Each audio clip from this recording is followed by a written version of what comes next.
श्री गणेशाय नमः। सुंदरकांड का पाठ डे 2। तब हनुमान जी ने श्री रामचंद्र जी की सारी कथा कहकर अपना नाम बताया। सुनते ही दोनों के शरीर पुलकित हो गए और श्री राम जी के गुण समूहों का स्मरण करके दोनों के मन प्रेम और आनंद में मगन हो गए। विभीषण जी ने कहा, हे पवन पुत्र, मेरी रहनी सुनो। मैं यहाँ वैसे ही रहता हूँ जैसे दांतों के बीच में बेचारी जीव। हे तात, मुझे अनाथ जानकर सूर्यकुल के नाथ श्री रामचंद्र जी क्या कभी मुझ पर कृपा करेंगे? मेरी तामसी राक्षस शरीर होने से साधन तो कुछ बनता नहीं और ना मन में श्री रामचंद्र जी के चरण कमलों में प्रेम ही है। परंतु हे हनुमान जी, अब मुझे विश्वास हो गया है कि श्री राम जी की मुझ पर कृपा है, क्योंकि हरि की कृपा के बिना संत नहीं मिलते।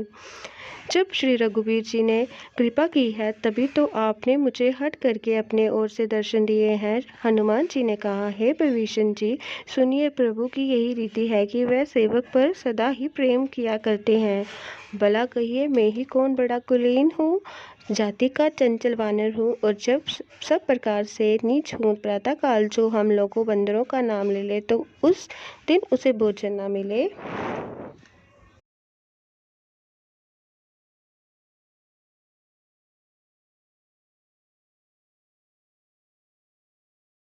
सखा सुनिए, मैं ऐसा अधम हूँ, पर श्री रामचंद्र जी ने तो मुझ पर भी कृपा ही की है। भगवान के गुणों का स्मरण करके हनुमान जी के दोनों नेत्रों में प्रेमांशुओं का जल भर आया। जो जानते हुए भी ऐसे स्वामी श्री रघुनाथ जी को बुलाकर विषयों के पीछे भटकते फिरते हैं, वह दुखी क्यों ना हो। इस प्रकार श्री राम जी के गुण समूहों को कहते हुए उन्होंने अनिवर्चनीय परम शांति प्राप्त की। फिर विभीषण जी ने श्री जानकी जी जिस प्रकार वहां लंका में रहती थी वह सब कथा कही। तब हनुमान जी ने कहा, हे भाई सुनो, मैं जानकी माता को देखना चाहता हूँ।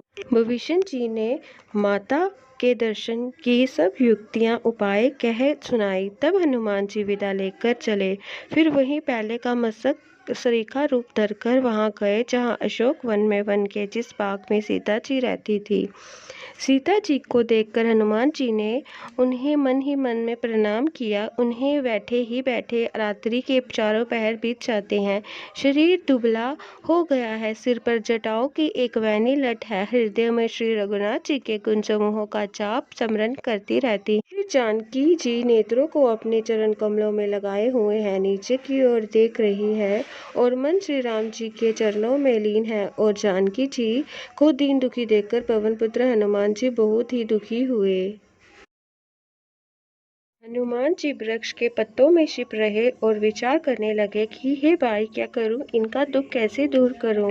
उसी समय बहुत सी स्त्रियों को साथ लिए सच रच कर रावण वहां आया। उस दुष्ट ने सीता जी को बहुत प्रकार से समझाया, सामदान और वे दिखलाया। रावण ने कहा, हे सुमुखी, हे सियानी, सुनो, मंदोदरी आदि सब रानियों को मैं तुम्हारी दासी बना दूंगा, ये मेरा प्रण है। तुम एक बार मेरी ओर देखो तो सही। अपने परम स्नेही कौशल्या दी श्री रामचंद्र जी का स्मरण करके जानकी जी तिनके की आड़ पर्दा करके कहने लगी, हे दशमुख सुन, जुगनू के प्रकार से कभी कमलिनी खिल सकती है। जानकी जी फिर कहती है, तू अपने लिए भी ऐसा ही मन में समझ ले। रे दुष्ट, तुझे श्री रघुवीर जी के वचनवान की खबर नहीं है। रे पापी, तू मुझे सोने में हर लाया है। रे अधम निर्जल, तुझे लज्जा नहीं आती। अपने को जुगनू और श्री रामचंद्र जी को सूर्य के समान सुनकर और सीता जी के कठोर वचनों को सुनकर रावण तलवार निकालकर बड़े गुस्से में आकर बोला, सीता, तूने मेरा अपमान किया है। मैं तेरा सिर इस कठोर कृपान से काट डालूंगा। नहीं तो अब भी जल्दी मेरी बात मान ले हे सुमुखी, नहीं तो जीवन से हाथ धोना पड़ेगा। सीता जी ने कहा, हे दशग्रीव, प्रभु की पूजा जो श्याम कमल की माला के समान सुंदर और हाथी की सूंड के समान पुष्ट तथा विशाल है, या तो वह भुजा ही मेरे कंठ में पड़ेगी या तेरी भयानक तलवार ही। रे शठ, सुन, यही मेरा सच्चा प्रण है। सीता जी कहती है, हे चंद्रहास, तलवार श्री रघुनाथ जी के विरह की अग्नि से उत्पन्न मेरी बड़ी भारी जलन को तू हर ले। हे तलवार, तू शीतल तरवर और श्रेष्ठ धारा बहाती है, अर्थात तेरी धारा ठंडी और तेज है। तू मेरी दुख के बोझ को हर ले। सीता जी के ये वचन सुनते ही वह मारने दौड़ा। तब मैं दानव की पुत्री मंदोदरी ने नीति कहकर उसे समझाया। तब रावण ने सब राक्षसों को बुलाकर कहा कि जाकर सीता को बहुत प्रकार से भय दिखलाओ। यदि महीने भर में ये कहा ना माने तो मैं इसे तलवार निकाल कर मार डालूंगा। यूँ कहकर रावण घर चला गया। यहाँ राक्षसों के समूह बहुत से बुरे रूप धरकर सीता जी को भय दिखलाने लगे। उनमें एक त्रिजटा नाम की एक राक्षसी थी। उसकी श्री रामचंद्र जी के चरणों में प्रीति थी और वह विवेक ज्ञान में निपुण थी। उसने सबों को बुलाकर अपना सपन सुनाया और कहा, सीता जी की सेवा करके अपना कल्याण कर लो।